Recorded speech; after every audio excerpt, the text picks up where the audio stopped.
From great suffering, great pain, came a solution. Communities, where disorder became harmony. Good evening once again, ladies and gentlemen. Boy, the holiday spirit is really creeping up on us. I mean, you've got Thanksgiving close by, you got Christmas books in the bookstore. Why, just today, I was listening and singing along to Christmas music on the radio in my car. And you might be saying, but James, it's not even December yet. Well, guess what? It's my car and I'll sing if I want to. But I'm getting too distracted here. We've got some movies to look at. Now, our first movie is David Lynch's Mulholland Drive. A woman named Rita manages to escape a mob execution planned for her, yet she later ends up in a forgetful state. She manages to stumble across an apartment being occupied by an upcoming actress named Betty. Together, they try to figure out what happened to Rita and who exactly she really might be. Now, if you know David Lynch's movies, you'll know that he puts some of the most surreal imagery ever put to film. Films like Eraserhead and Blue Velvet demonstrate his unique talent to give us something mysterious and sometimes disturbing. He's made an art out of this bizarre approach to film, and Mulholland Drive is no exception.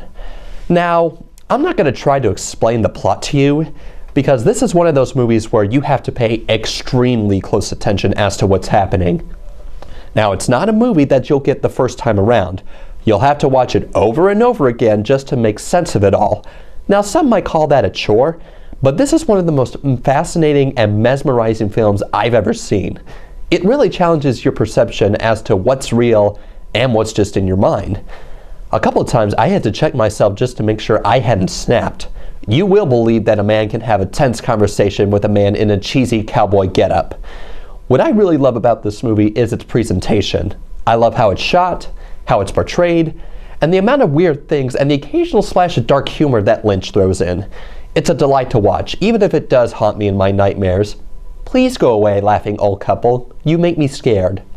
Of course, we've also got here some amazing performances by Naomi Watts and Laura Herring as our two main leads. For a while, you get sort of a sense of each of these characters and even begin to relate to them. Then the film flips on a dime and you get to see another twisted side to these people. Or are they even the same person? Their performances, as well as with every other character, kept me invested even if I didn't quite understand just what in the world was going on.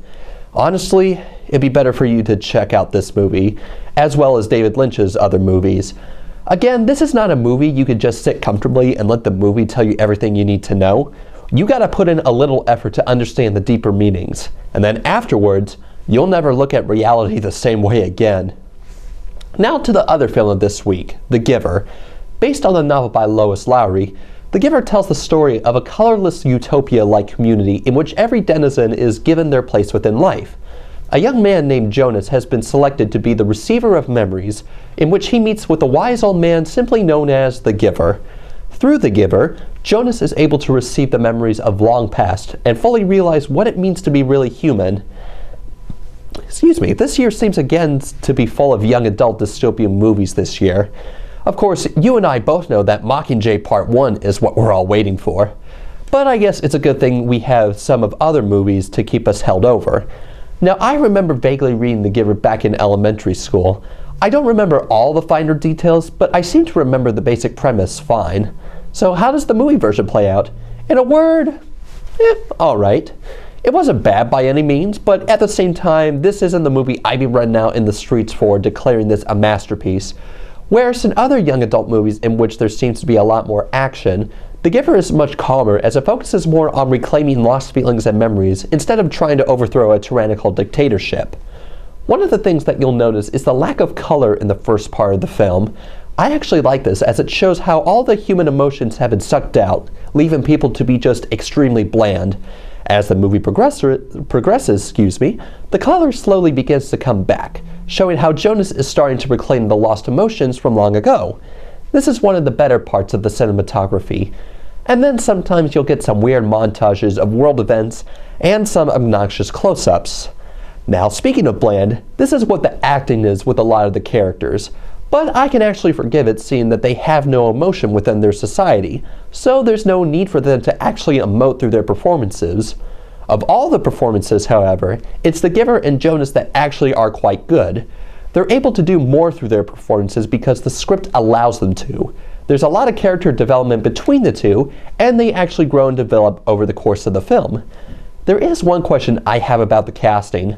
Why'd they get Taylor Swift? I get that they need that teen demographic to see this movie, but still, you could have chosen anyone to pick that role that she played. You know, surprisingly, I do like the themes that this movie tackles.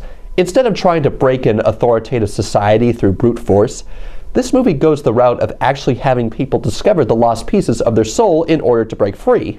There's no grand uprising or final climactic battle here, but just one person making the discovery of what lies beyond his so-called perfect community.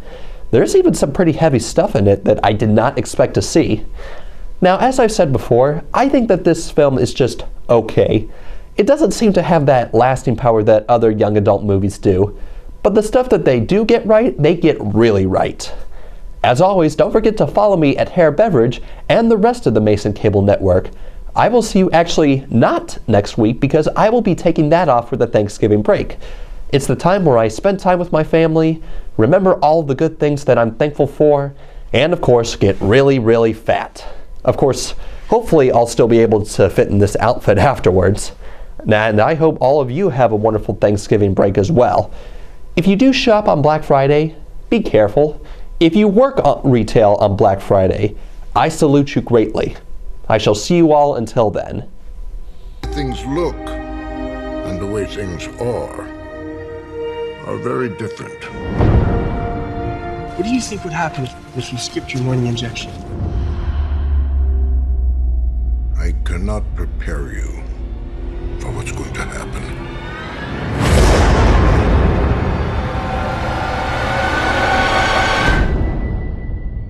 There's something missing from our lives.